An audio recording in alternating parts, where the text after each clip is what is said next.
Good morning students, welcome to GK classes. Today we are going to start the first chapter of our All India Sainik School Entrance Examination, that is important scientific instruments used in our daily life. మన daily లైఫ్లో మనం చూసేటువంటి అదేవిధంగా మనం చూస్తున్నటువంటి important scientific instruments ఏవేవి ఉన్నాయి వాటి గురించి తెలుసుకోవడం our responsibility. That's why coming to first scientific instruments you are used in daily life. See altimeter. Okay, altimeter. See, altimeter is used to measure altitude. Okay, altitude ni measure చేసేదే altimeter. Altitude అంటే height. Altitude means height. ఓకేనా, ఈ ఆల్టిమీటర్ని మనము air క్రాఫ్ట్స్లో ఉపయోగిస్తూ ఉంటాం. Okay, ఒక air craft whether it may be a war craft or otherwise domestic air craft, A air craft అన్నా అవ్వచ్చు.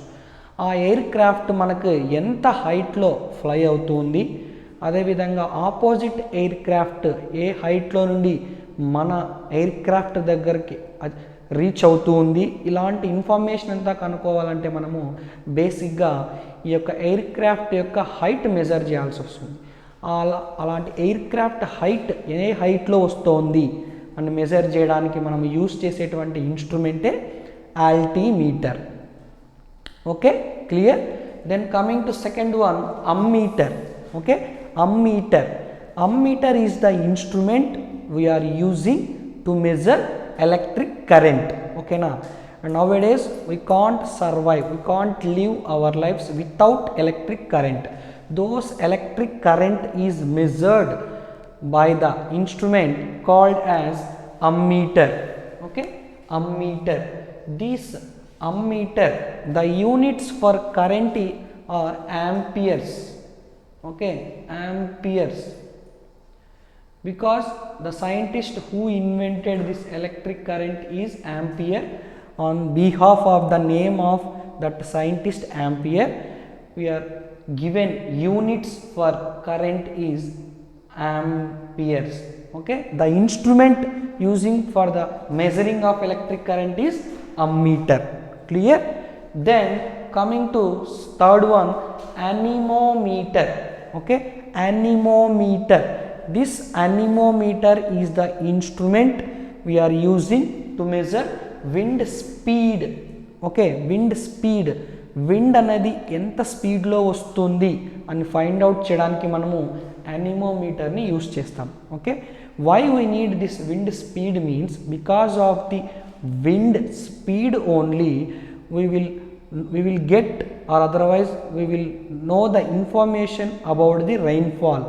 Okay, how much rainfall is going to fall, that information we can conclude with the wind speed and from which direction winds are blowing. This and all information we are getting from this instrument called anemometer. Okay, which is used for measuring speed of the wind speed. Then audiometer. Okay, with the audiometer we are measuring intensity of the sound. Okay, not normal sound, intensity of the sound. Intensity means sandhrata. Okay, that means how much, okay, how intensely the sound is blowing. That we can found by with the help of instrument called audiometer. Here in the name itself they are mentioning audio means sound. Intensity of sound is measured by the instrument audiometer. Then coming to barometer, it measures atmospheric pressure. Okay, atmospheric pressure. Okay, and pressure also useful for finding our atmosphere. See here, wind and pressure both are responsible to find the climate. Okay, what is the climate? Generally in newspaper also they are giving updates about climate. Okay, how much climate is there in degrees, temperature differences in degrees. Okay, those and all information they are going to find with the help of these instruments only, barometer and anemometer. With the help of anemometer they measure wind speed, and with the help of barometer they measure atmospheric pressures. Okay, due to this pressure differences only temperature changes happening and climate also changes.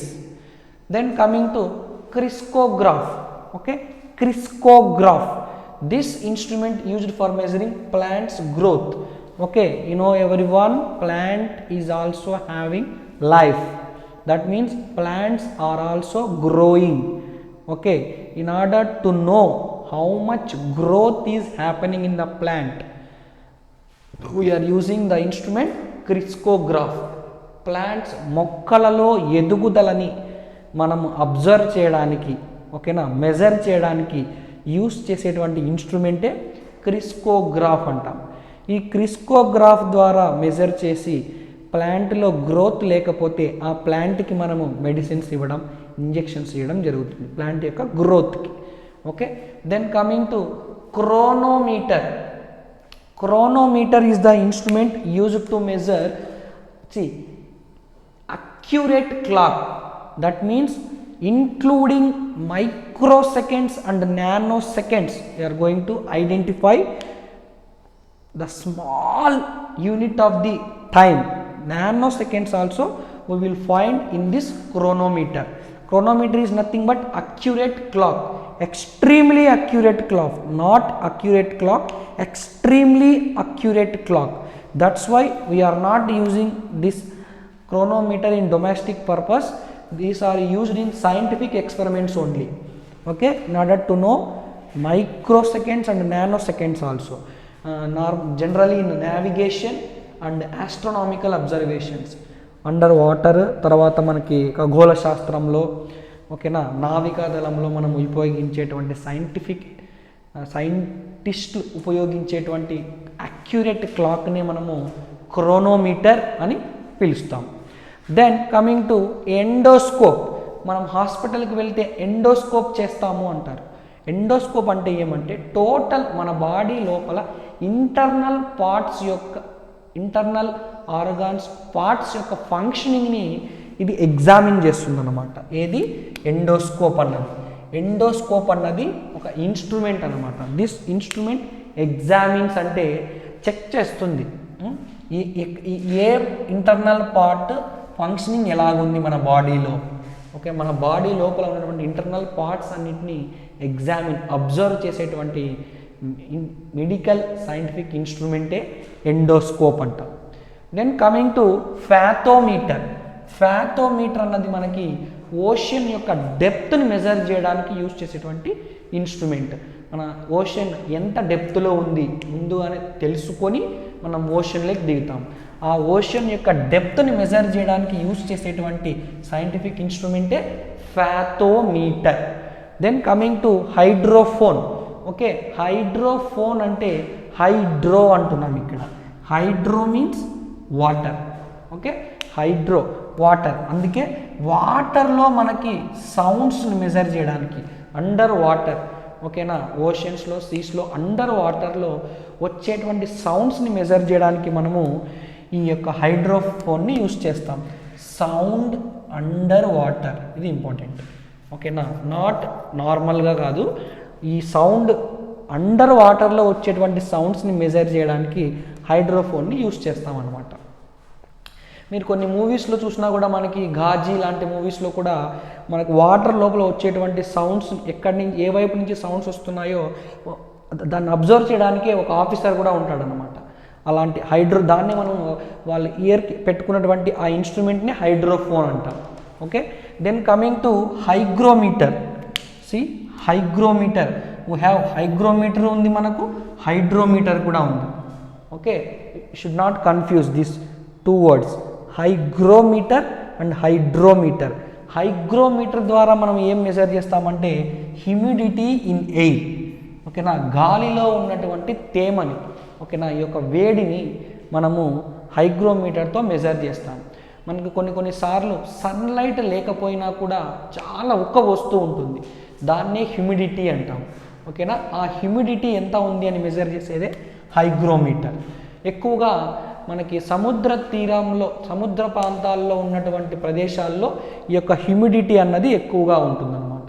ఎందుకు, day time అంతా sunlight పడడం వల్ల water heat అవుతుంది.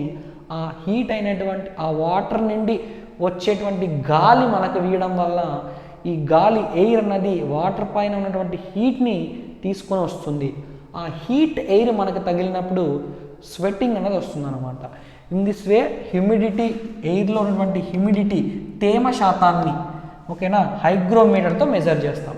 Then coming to hydrometer, చూడండి సొల్యూషన్లో relative డెన్సిటీని మనము measure చేయడానికి హైడ్రోమీటర్ని use చేస్తాం. Solution అంటే మనకు mixture of solute and solvent, solute plus solvent రెండింటిని మిక్స్ చేస్తే మనకు సొల్యూషన్ అవుతుంది. ఓకేనా, ఫర్ ఎగ్జాంపుల్ మనము ఒక షుగర్ వాటర్ తీసుకుంటే మనము ఏదైతే మనము ఒక గ్లాస్ ఆఫ్ వాటర్ తీసుకుంటే దేంట్లో అయితే మనము మిక్స్ చేస్తున్నామో, వాటర్ లేక మిక్స్ చేస్తున్నాం కాబట్టి ఆ వాటర్ని సాల్వెంట్ అంటాం. దేన్నైతే మనము వాటర్ లేక మిక్స్ చేస్తున్నామో దాన్ని సొల్యూట్ అంటాము. ఈ సొల్యూటు ప్లస్ సాల్వెంట్ మిక్స్చర్ అయిన తర్వాత ఫామ్ అయ్యేటువంటి షుగర్ దాన్ని సొల్యూషన్ అంటాము.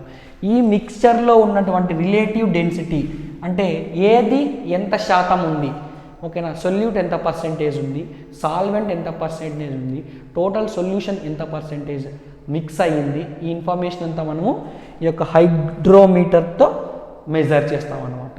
దెన్ కమింగ్ టు ఈసీజీ, ఎక్కువగా వినింటారు మనం హాస్పిటల్స్లో ఈసీజీ తీశారు అంటారు. ఈసీజీ అంటే అబ్రివేషన్ ఏంటి అంటే ఎలక్ట్రోకార్డియోగ్రఫీ. ఓకేనా, ఎలక్ట్రోకార్డియోగ్రఫీ ఈసీజీ. ఈ ఎలక్ట్రోకార్డియోగ్రఫీ అనే ఇన్స్ట్రుమెంట్ని మనం ఎందుకు యూస్ చేస్తామంటే హార్ట్ యొక్క మూమెంట్ని ట్రేస్ చేయడానికి. హార్ట్ యొక్క మూమెంట్ అంటే ఈ హార్ట్ కొట్టుకునేటువంటి హార్ట్ ఎలా కొట్టుకుంటూ ఉంది మనకు, ఓకేనా, కరెక్ట్గా హార్ట్ బీటింగ్ అంటాం, బీటింగ్ ఎలా జరుగుతోంది అని ట్రేస్ అవుట్ చేసేదే మనకి ఈసీజీ అంటాం అనమాట. దెన్ కమింగ్ టు అలాంటిదే మనకు ఈఈజీ ఉంది. EEG electroencephalography. ఎలక్ట్రోఎన్సెఫలోగ్రఫీ మనకి ఎలాగైతే ఈసీజీలో హార్ట్ యొక్క ఫంక్షనింగ్ తెలుసుకుంటామో ఈ ఈఈజీలో ఈ బ్రెయిన్ యొక్క ఫంక్షనింగ్ యాక్టివ్గా ఉందా లేదా. బ్రెయిన్ మనకి యాక్సిడెంట్స్ జరిగినప్పుడు చాలామంది అన్కాన్షియస్లోకి వెళ్ళిపోయి బ్రెయిన్ డెడ్ అవుతూ ఉంటారు. అలాంటి వాళ్ళకి ఈ బ్రెయిన్ యాక్టివిటీ గురించి మినిట్ టు మినిట్ ఈ బ్రెయిన్ యాక్టివ్గా ఉందా లేదా అని చెక్ చేసేదే ఈఈజీ ఎలక్ట్రోఎన్సెఫలోగ్రఫీ. ఈ రెండింటికి మనకి అబ్రివేషన్స్ కూడా చాలా important, at the same time వాటి ఫంక్షనింగ్ కూడా చాలా ఇంపార్టెంట్. మనకి క్వశ్చన్స్ రెండు విధాలుగా అడుగుతూ ఉంటాడు. హార్ట్ యొక్క మూమెంట్ని ట్రేస్ అవుట్ చేయడానికి ఏ ఇన్స్ట్రుమెంట్ యూస్ చేస్తారు అని కూడా అడగచ్చు. అదేవిధంగా ఎలక్ట్రోకార్డియోగ్రఫీ అని దేన్ని అంటాము అని కూడా అడగచ్చు. 2 వేస్లో అడిగే ఛాన్సెస్ ఉన్నాయి ఈ రెండు questions. Then coming to 15th one, sphygmomanometer అంట.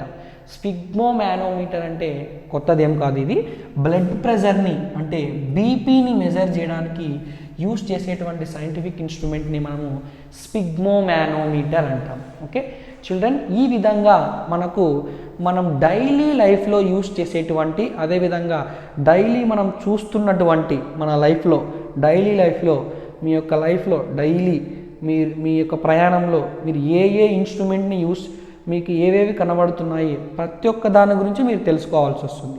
మనకి ఎక్కడ అడుగుతాడో మనకి చెప్పేయలేదు కాబట్టి we have to focus and go through these scientific instruments. Okay, there are some more instruments are there, we will discuss in next classes. Okay, thank you so much and have a nice day. Don't forget, pause this video and write down. Okay, thank you very much.